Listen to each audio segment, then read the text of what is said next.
단 10분의 기적. 잘 되려면 이것부터 바꿔라. 무일푼으로 시작해 세계적인 기업, 교세가 인터내셔널을 세운 가지고 이나모리는 성공의 비결을 묻는 질문에 이렇게 대답합니다. 반드시 된다고 믿으면 반드시 된다. 하나의 목표를 정해 필사적으로 매달려라. 여러분은 살면서 생각의 힘을 경험해 본 적 있나요? 아무런 효과가 없는 약이라도 이 약은 잘 듣는다 믿고 먹었을 때 우리 신체가 이에 반응해서 약효가 실제로 반응하는 경우가 있습니다. 이를 플라세보 효과라고 합니다.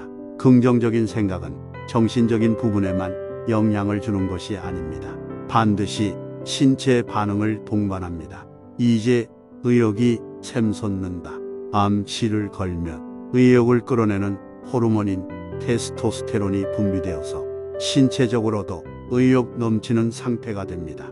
생각은 신체도 변화시킵니다. 무일푼에서 시작해 4천억 원의 기업체를 일군 김승호 회장은 말했습니다. 자기가 원하는 것을 명함 뒤편에 적어라. 빼곡히 적어라. 그리고 아침마다 읽어라. 될 때까지 들여다봐라. 꿈을 이미지로 각인한다. 이미지 트레이닝. 진심으로 바라는 것이 이루어지려면 원하는 목표를 구체적인 이미지로 뇌에 각인시켜야 합니다. 방법은 간단합니다. 자신이 바라는 이미지에 가까운 영상을 찾는 일부터 시작합니다. 미국 굴지의 자산가로 유명한 로키 아오키의 이야기를 해볼까요? 19살의 로키 아오키는 미국에서 성공하겠다는 꿈을 꿉니다. 하지만 그의 수중엔 400달러의 돈이 전부였지요. 영어 실력도 인사나 몇 마디 나눌 정도의 수준이었습니다. 첫 단계로 그는 롤스로이스를 갖겠다는 목표를 세웁니다. 그때부터 그는 롤스로이스를 가진 사람을 만나면 차 앞에서 사진을 찍었습니다. 그리고 사진을 벽에 붙여두고 그것을 보면서 부자가 되겠다는 의욕을 불태웠습니다. 첫 번째 목표를 이룬 그는 또 다른 꿈을 꿉니다.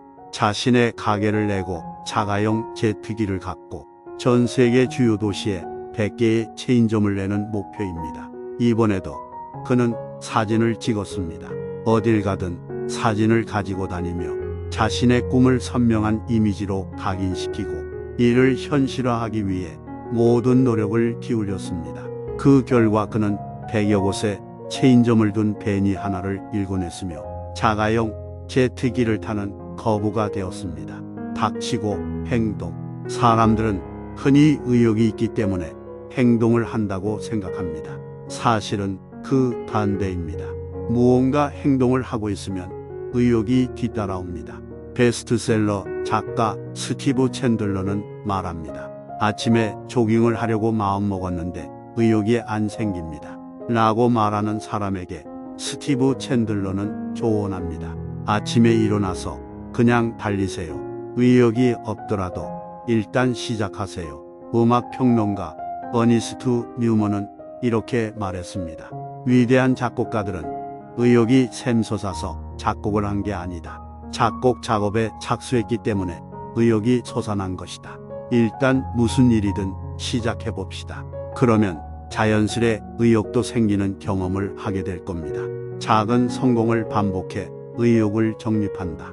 작은 성취의 힘. 제2차 세계대전 당시 사막의 여우로 불리던 독일의 에르빈 롬멜 장군에게는 신병을 양성하는 비법이 있었습니다. 바로 첫 번째 전투에서는 반드시 이길 만한 상대를 골라주는 것입니다. 병사는 이기면 이길수록 나는 강하다. 확신을 가지게 되고 실제로도 강해졌습니다. 에르빈 롬멜 장군은 일부러 이길 만한 상대를 붙여주고 승리를 통해 작은 성공 경험을 쌓게 했습니다. 사람은 몇 번씩 실패를 반복하다 보면 의욕이 생기지 않습니다. 긍정심리학의 창시자인 펜실베니아 대학 마틴 셀리그만 교수는 이것을 학습된 무기력이라고 불렀습니다. 실패를 반복해서 경험하는 것은 무기력을 학습하는 것이나 마찬가지입니다. 와세대 대학 노구치 유키오 교수는 성적이 나쁜 학생에게 공부 의욕을 생기게 하는 아주 간단한 방법을 소개합니다. 간단한 쪽지 시험을 자주 보게 하고 계속해서 좋은 점수를 받게 하는 것입니다. 이렇게 좋은 점수를 받고 칭찬도 받다 보면 학생은 의욕이 자연스럽게 생겨납니다. 작은 성공을 습관화해 보세요. 5분 더 일찍 일어나기 같은 사소한 실천이 자신감을 높여줍니다. 작은 것부터 여러 차례 성공하는 경험에 자신을 노출시키세요. 허들은 낮을수록 좋다. 스몰 스텝의 원리. 심리학에는 스몰 스텝이라는 유명한 법칙이 있습니다. 즉, 낮은 계단이라면 올라가는 일이 결코 어렵지 않습니다. 처음에는 쉽게 해결할 수 있는 일부터 해보는 것이 좋습니다. 예를 들어 쉬운 일을 먼저 해서 워밍업을 하거나 저금을 할 때도 처음에 일주일이나 한 달 정도로 낮은 허들을 설정해 두는 편이 좋습니다. 처음에는 쉬운 일로 시작하고 조금씩 난이도를 높여가세요. 단계별로 일을 해결하면 점점 내 능력이 향상되고 있다는 체감이 들고 성취욕과 만족도가 높아집니다. 무기력이 도망가는 자세. 미국 하버드 경영대학원 다나 카니 교수는 타워 포즈 강해 보이는 자세가 사람의 심리와 신체에 변화를 가져온다고 설명합니다. 다리를 벌리고 양손을 크게 벌리는 것은 대표적인 파워 포즈입니다. 다나 카니 교수의 실험에 따르면 파워 포즈를 취할 경우 86.36%의 사람이 의욕을 부르는 테스토스테론 수치가 상승했습니다. 반면 양손을 무릎 사이에 끼고 앉는 등 수동적인 자세를 취하면 테스토스테론의 분비는 10% 떨어졌고 스트레스 호르몬인 코티졸은 15% 증가했습니다. 딱 1분 동안만 강해 보이는 자세를 취해봅니다. 사람의 심리는 자세에 크게 영향을 받습니다. 턱을 올리면 의욕도 올라간다. 권투 선수들은 시합을 앞두고 가상의 상대방을 상상하며 주먹을 휘두르는 연습 시에도 복싱을 합니다. 이런 과정은 무기력을 몰아내고 자신감을 불러일으킵니다. 테니스에서는 수세에 몰리더라도 결코 라켓을 아래로 내리지 말라고 합니다. 이를 라켓업이라고 합니다. 농구에도 유사한 용어 핸즈업이 있습니다. 농구 코치들은 수세에 몰리면 양손을 높이 들라고 지도합니다. 특히 마음가짐에 크게 영향을 주는 부위는 턱입니다. 콜로라도 대학의 토미 로버츠 교수는 흥미로운 실험을 합니다. 대학생을 두 군데로 나눠서 한쪽은 어깨를 펴고 턱을 올린 자세로, 나머지는 어깨를 축 늘어뜨리고 고개를 떨군 자세로 어려운 수학 문제를 풀게 했습니다. 그랬더니 의식적으로 턱을 들고 문제를 푼 그룹은 한번 해보자라는 마음으로 문제에 몰입해서 결과적으로 풀어낸 문제가 많았습니다. 심리적으로 위축되면 자연스레 자세가 아래로 처집니다. 새우등을 하고 고개를 푹 숙이고 있는 자세를 하면 의욕도 약해집니다. 반대로 당당한 자세를 취하고 있으면 의욕도 생겨납니다. 자세는 마음도 바꿉니다. 단 10분의 기적. 우리는 스트레스를 피할 수 없는 세상에 살고 있습니다.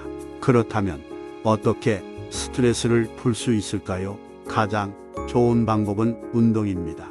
운동은 심리를 안정시키는 효과가 있습니다. 그런데 운동을 하라고 하면 매일 1시간 이상 투자해야 한다는 사람이 많습니다. 10분만 투자해도 충분합니다. 애리조나 주립대학의 셰릴 한센 교수는 재미있는 실험을 했습니다. 헬스용 실내 자전거를 각각 10분, 20분, 30분 동안 타게 했습니다.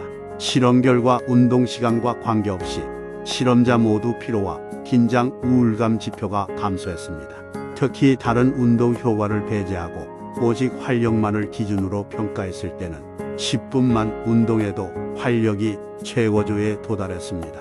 몸이 무거워지면 마음도 무거워지게 마련입니다.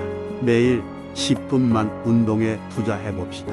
스트레스를 줄이고 기분이 상쾌해지면서 다양한 효과를 얻을 수 있습니다. 일찍 자고 일찍 일어난다.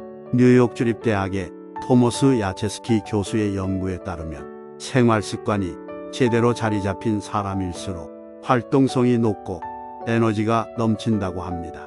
숙면을 취하지 못하거나 수면 시간이 부족한 사람은 의욕적으로 생활할 수가 없습니다. 식사도 마찬가지입니다. 영양가 있는 식사를 하지 않으면 마음에도 영향을 주어 의욕이 떨어집니다. 미시간 주립대학의 심리학자 바버라 와츠는 아침형 인간과 저녁형 인간을 비교 연구했는데 아침형 인간이 상대적으로 활력과 에너지 레벨이 높았다고 합니다. 자신의 생활 습관을 되돌아보고 정해진 시간에 잠자리에 들도록 해보는 건 어떨까요? 달콤한 냄새를 맡자. 향기육부. 달콤한 냄새는 인내심을 강화해주는 효과가 있습니다. 호주 제임스 국대학의 존 프레스콧 교수는 2007년 사이콜로지컬 사이언스의 재미있는 실험 결과를 발표합니다. 다양한 냄새를 맡으면서 차가운 물속에 손을 넣고 얼마 동안 버틸 수 있는지 실험한 결과였습니다. 그 결과 달콤한 냄새를 맡은 참가자들은 평균 120초 동안 견뎠습니다. 나머지 참가자들은 50초가량밖에 참지 못했습니다. 독일의 무노 프리드리 실러 역시 달콤한 냄새의 효과를 알고 있었습니다. 그는 책상 안에 달콤한 향기가 나는 사과를 넣어두고 그 냄새를 맡으면서 창작 활동에 몰두했다고 합니다. 웨스턴 오리건 대학의 크리스티나 보넷 교수는 실험을 통해 로즈메리나 라벤더 등의 꽃향기로 긴장이나 불안감을 해소시킬 수 있다는 사실을 알아냈습니다. 피곤하거나 스트레스가 쌓였을 때 라벤더나 아로마 오일 등의 향을 즐기면 피로가 풀리고 의욕이 되살아납니다. 의욕을 불러오는 소품이나 비밀병기를 미리 준비해 두세요. 달콤한 냄새는 참을성을 키우고 의욕을 높이는 효과가 있습니다. 잡담의 순기능. 캘리포니아 주립대학의 로버트 타일러 박사가 16, 89세 사람들을 대상으로 좋지 않은 기분을 날려버리고 에너지를 되찾는데 가장 효과적인 방법은 무엇입니까? 라고 물었습니다. 결과가 어떻게 나왔을까요? 수다가 당당하게 3위를 차지했습니다. 참고로 가장 기분이 후련해지는 방법 1위는 운동이고 2위는 음악 감상이었습니다. 아무리 애써도 일에 진척이 없고 잘 되지 않을 때는 수다를 떨어봅시다. 수다는 매우 좋은 보상 방법입니다. 불편하지 않은 주제를 골라 가벼운 수다를 나눠보면 에너지를 되찾을 수 있습니다. 지금까지 잠자던 의욕도 벌떡 서게 하는 48가지 심리기술을 읽었습니다. 사소한 변화가 인생을 바꿉니다. 감사합니다.